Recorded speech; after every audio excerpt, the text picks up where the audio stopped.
So if you've been listening sequentially, you may remember a couple episodes ago I talked about the kids ministry or the kids church at the Assemblies of God church where I grew up. And I talked about how I got saved and stuff. That was part one of my of the current trilogy, my faith journey, the Great Adventure. One story I thought of I didn't mention. I think I talked about Jubilation Station, right? That's where I got saved, or to use that language. I didn't. I don't think I talked about the puppets. Did I talk about the puppets? I don't think I did. So that church, as many churches do or did, I don't know if puppets have survived into the 21st century. iPuppets, they might be, techno puppets, or anyway. There was a puppet ministry, and it was so like the church I attended. It was really big, so there was a full set at the front of this room, sanctuary that we met in. It was like an old sanctuary from the church was smaller that the church had outgrown.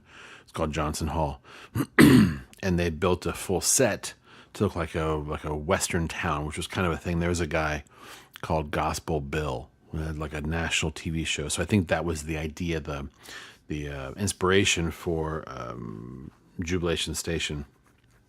Anyway, there was a Satan character or a devil character, and his name was Sinister. I have to tell you, Sinister scared the shit out of me. Like, I was really, really super duper afraid of Sinister a lot. Man, I was so scared. I don't know if he's part of how or why I got saved or not. And I guess I should stop here. Getting saved is such a weird thing to hear myself say. Just in case you're not clear on that, when I was 8, there was at the end of a service, they said, "Who wants to come up and pray to ask Jesus to come into your heart?" And I was one of those. I walked up and I prayed a prayer with Pastor Rick. I suspect I cried a bit. I don't know. I don't remember. I got up and walked back, and I saw my parents looking in the double doors, and I guess they were happy. I don't remember a conversation with them about the fact that I got saved. It's just weird to me to remember that, because I don't want to denigrate the moment. And as I mentioned previously too, I have and still do talk to God in a very particular way. But it's just interesting to me. I wouldn't. I guess if I were in charge of a church service, I wouldn't have an altar call today. But anyway, more on that later. We're about to get into part 3 of the trilogy. And just in case you were wondering, my name's Steven. And this is Get Tucked, a Don't Trust This Man podcast.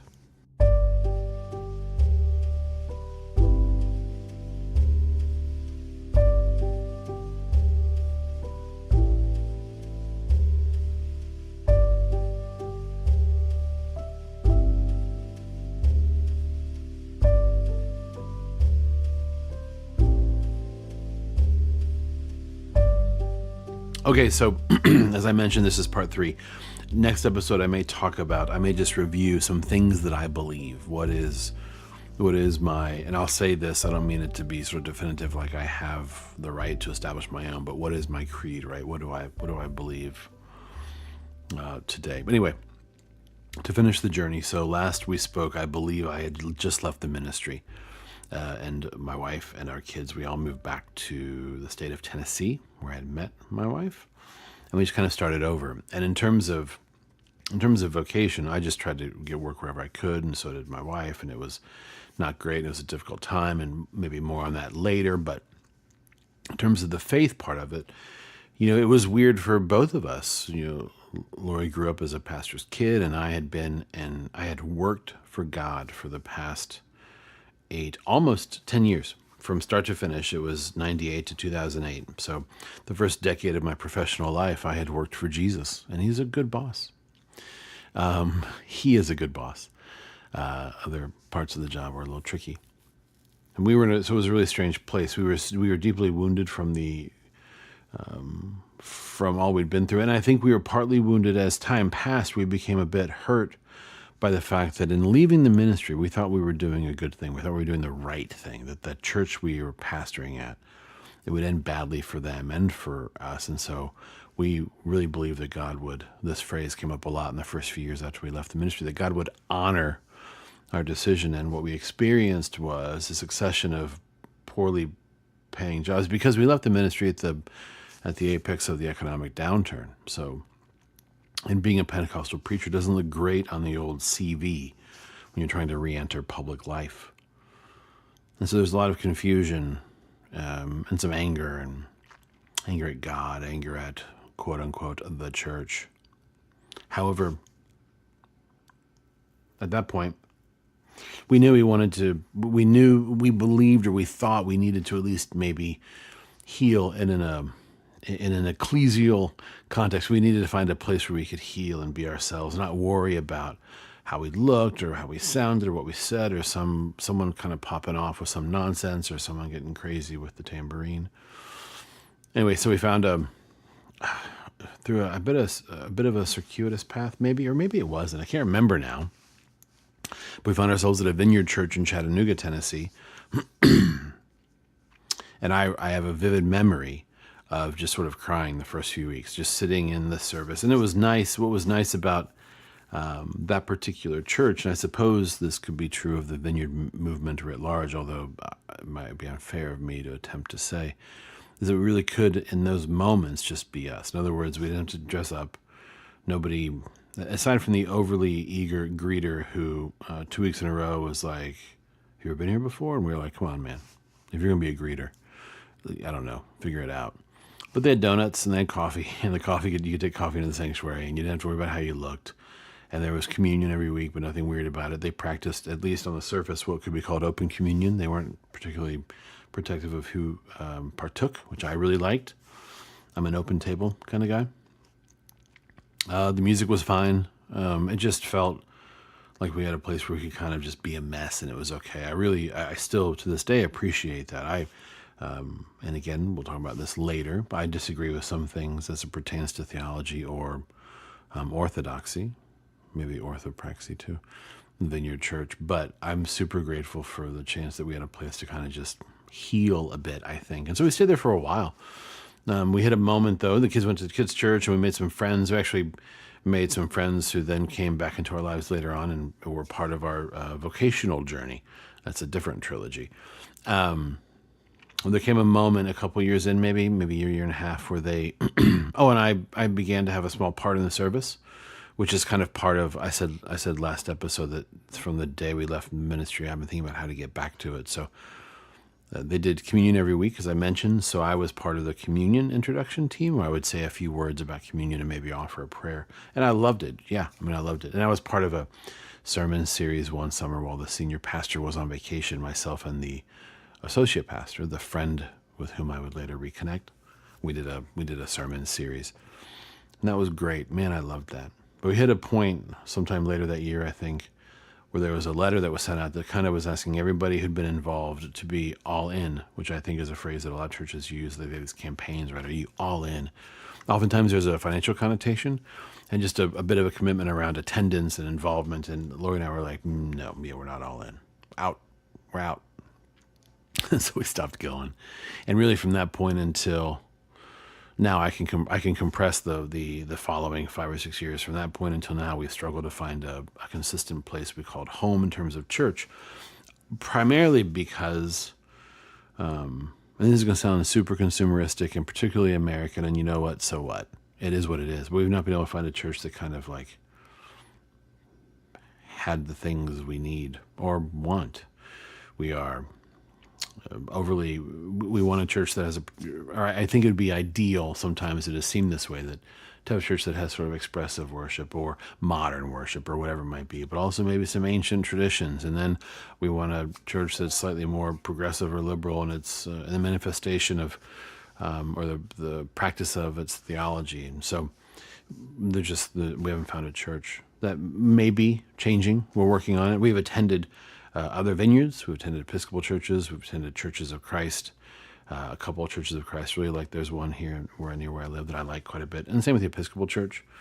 We attended some non-denominational splinter church. It was fine. Yeah. We've been to a lot of places. And we'll figure it out. It's okay. I do believe that I'm a big fan of the congregational model. But I also, if I'm being really honest, it's been nice not to have to go anywhere. And I think that's okay. I'm past the point of feeling bad about that. I understand that we are invited to forsake not the assembling together of ourselves. I get that. I have forsaken it for a moment. I don't think it's forever, but it's been nice to have a break. That's just the truth. And so that's, I guess in some sense, that's the journey. It has been so now it's almost 11 years out of ministry. So I've been out of ministry longer than I was in ministry. And the time has allowed me a chance to think about things in a way that I couldn't before. And I think I will talk about those next time we're together as I kind of talk through what I believe now, maybe over and against how I believed before. But that thus concludes our journey through the annals of my faith. What's interesting to me is my faith persists, although it is definitely different than what it was. I don't want to get too much into our next episode, but I believe in God. I don't think I mean something different than what I meant when I said that some years ago. In terms of when I think about it in my mind, sort of what I quote unquote see, I think it's similar. I think my belief about how God behaves and what God wants for us and how what he or she wants is manifested has changed, but my belief in a being that is over and above and around and under and aside from and apart from and yet intertwined with us, that exists, I believe. Psalm 31, verses 9 through 16. Be gracious to me, O Lord, for I am in distress. My eye wastes away from grief. My soul and body also, for my life is spent with sorrow, and my years with sighing. My strength fails because of my misery, and my bones waste away. I am the scorn of all my adversaries, a horror to my neighbors, an object of dread to my acquaintances. Those who see me in the street flee from me. I have passed out of mind like one who is dead.